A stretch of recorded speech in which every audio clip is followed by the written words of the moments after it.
welcome to Novelty's Memory Hour. Thanks for the view. Please like and subscribe. Today's hero friend I like to remember is Leon Ivey Jr., better known as Coolio. Remember, if you love someone, the best way to keep their memory alive is to talk about them. Remember, it's always about personal growth and development.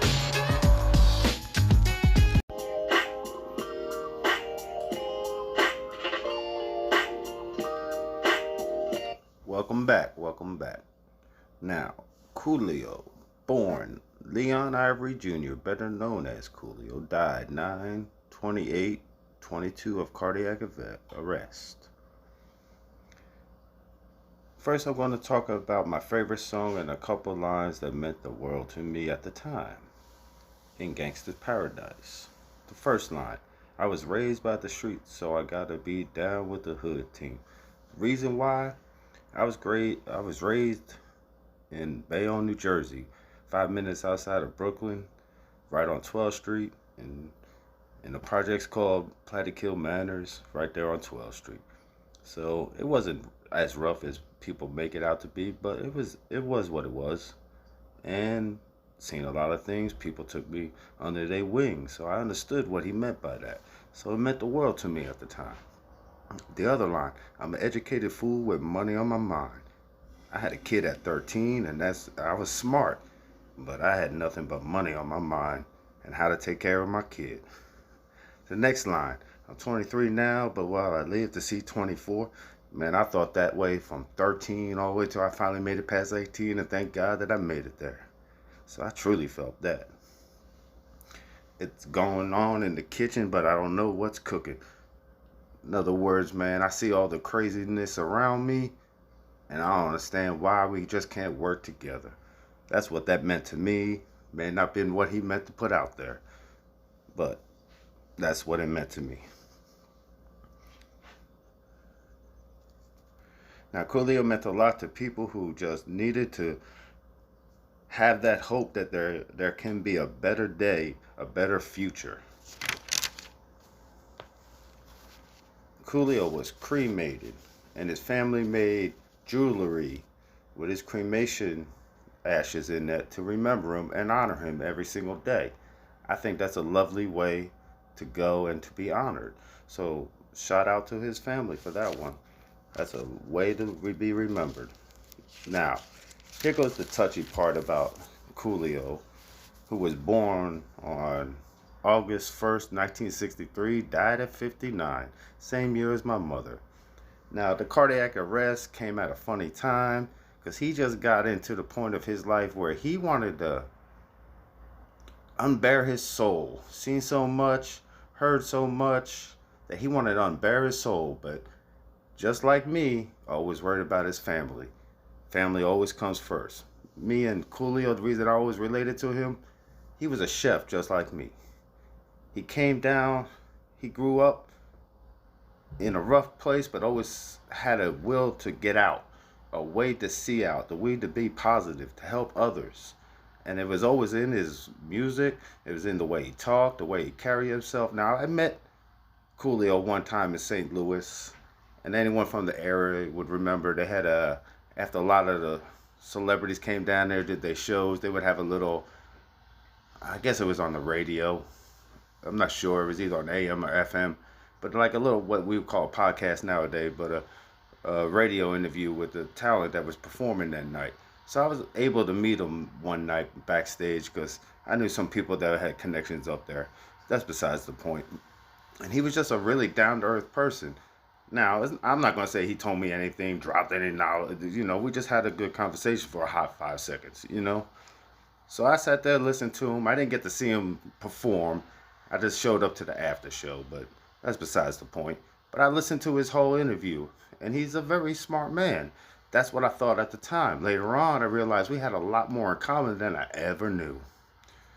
So, now, with the conspiracy of, let's just say Chrome. Well, the conspiracy is what people say about it online. I'm not going to go into that. The truth of it is, science backs this idea that rich people want to explore. If you take the old blood out and put younger blood in, It regenerates your cells and makes you feel younger and could extend your life. But there hasn't been enough okay on the study. Uh, but maybe privately there has, and I think that's what he was hitting on. Whoops.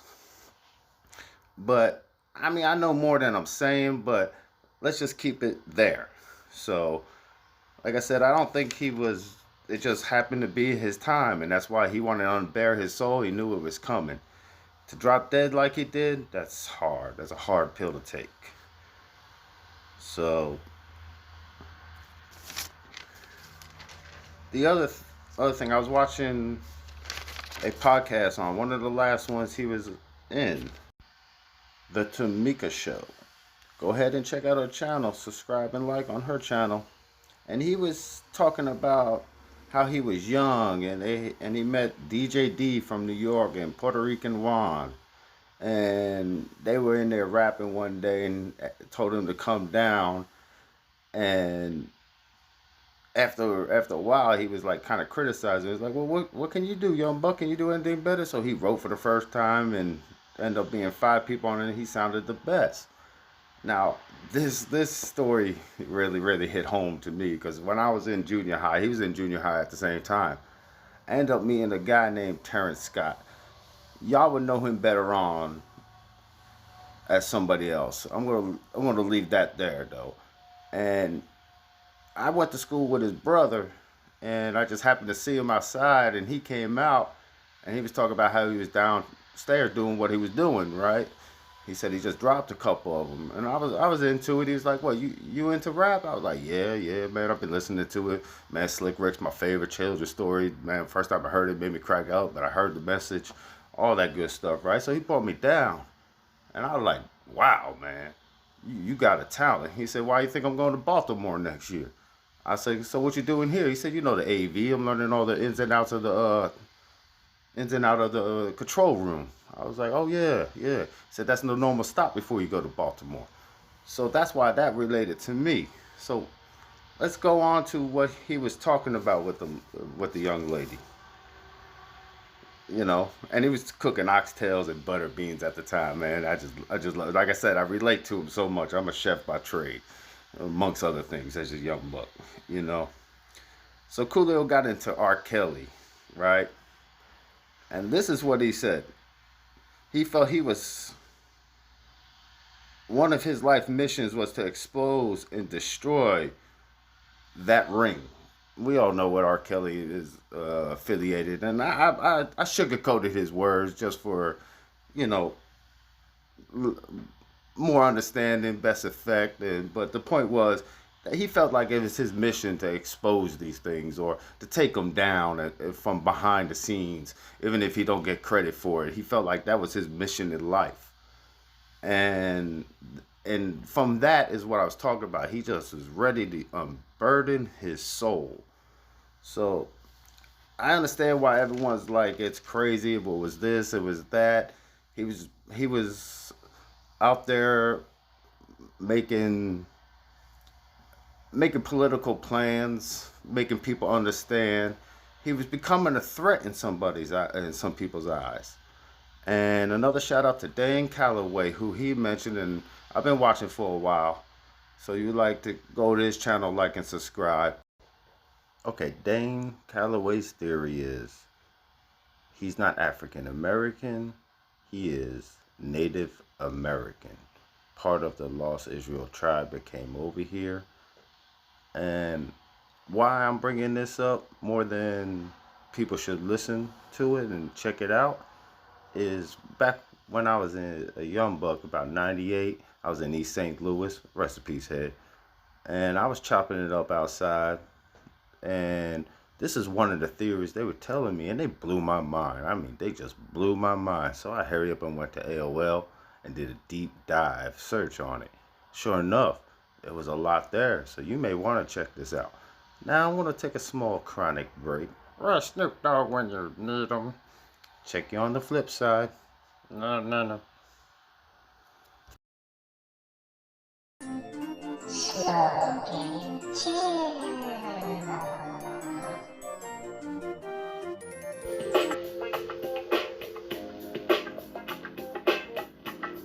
Welcome back. Welcome back. Remember, that was Dane Calloway. I'm just here to make you think.com. Best website name ever. I'm just here to make you think.com. Okay, back to the Coolio and what I heard on a couple of his podcasts. Now, he was talking about the Underground Railroad and Hillary and Planned Parenthood and Hillary's favorite singer, who's Matthew Singer, whose mission was to take down the nuclear family, and how everyone made brown and black fight when back in the slavery days, the Underground Railroad, one of the main ways out was to Mexico because of a Catholic priest, said it was against God's will to enslave people. So he gets into all that, and he's right. He's right. You got to know your history. You got to understand what's going on. You can't let people lie to you. So this is why he was bringing this a point. He was also bringing about America, and we've been up to about 270 years now, and we've been basically in some type of war since we've been a country. And we all know where the UN's police force, whatever you want to call it. But he has a very point. This is what this nation's built on. This is what Eisenhower warned us about. This is what he was trying to get the people to understand, that you have to understand the history to change the history. And it goes back to what he was talking about with the industry, with the same gatekeepers doing things and making people do things just to make it. And he gets real deep into this stuff. It doesn't matter if you agree or don't agree. It's there to make you think. It makes you want to learn. It makes you want to search, and that's dangerous, because when you're learning and you're searching,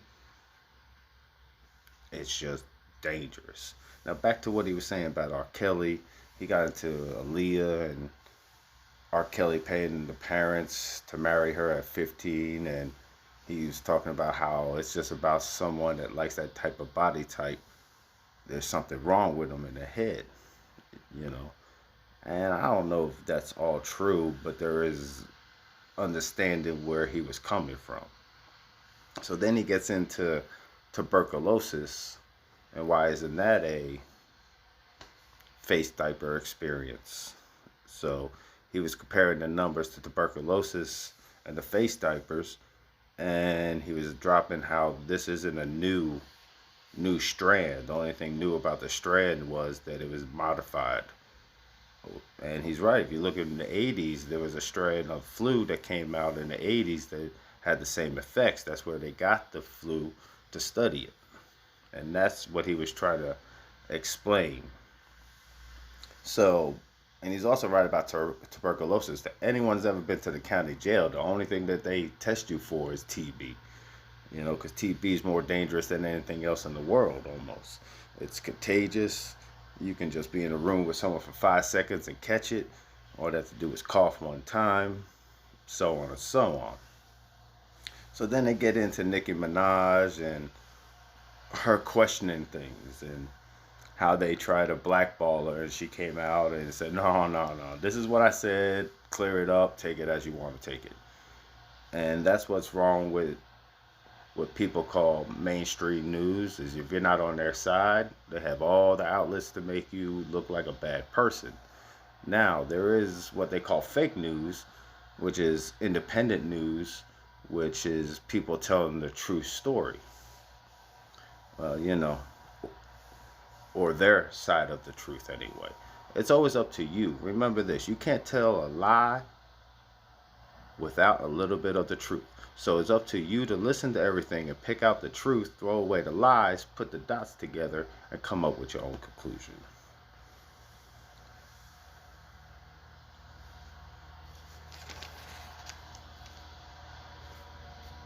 So we all know he was trying to expose the industry. They talked about how they came at him sideways. And the industry is like this. It's not who you know, it's who you blow.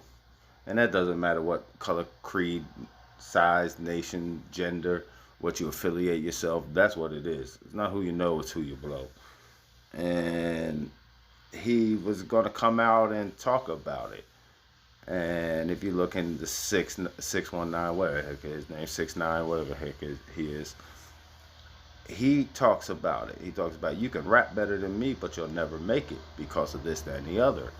That's part of it. It's about the connections. It's about what you've done, what well you do, where you bow down, where you just do what they say, where you write what they tell you to write, where you sing the songs they tell you to sing. Because once you make it, there might be one song on your album that you wrote. The rest of them is some type of agenda that they're pushing, and that's just mostly lately, except for independent. And it's time for independence to rise up, and all these over the price studio people to bow down.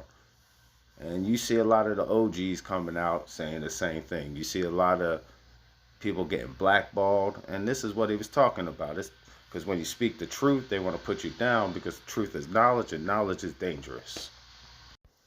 So for the last 20 years, I've been pushing a peace between red and blue, the 5 and 6, all the families, the crazy agenda people, because it's time for people to understand what's really going on. It's time for people to really come out and educate what's really going on in all aspects of America. So, this is why you need to understand that the only way we can fight back is through peace. Not through war, through peace. Because as long as we are warring between each other or with them, they win. Because that's what they want. So if you want to see a change, change for the peace. Now, thank you for listening. I'm going to wrap this memory hour up with what Coolio said to DMX when he passed away. So, Matthew 7, 1 through 5, Luke 6, 3 through 7. Judge not, that ye be not judged. For with what judgment ye judge, ye shall be judged, and with what measure ye make, it shall be measured to you again. And why beholdest thou the mote that is in thy brother's eye, but consider it not the beam that is in thine own eye?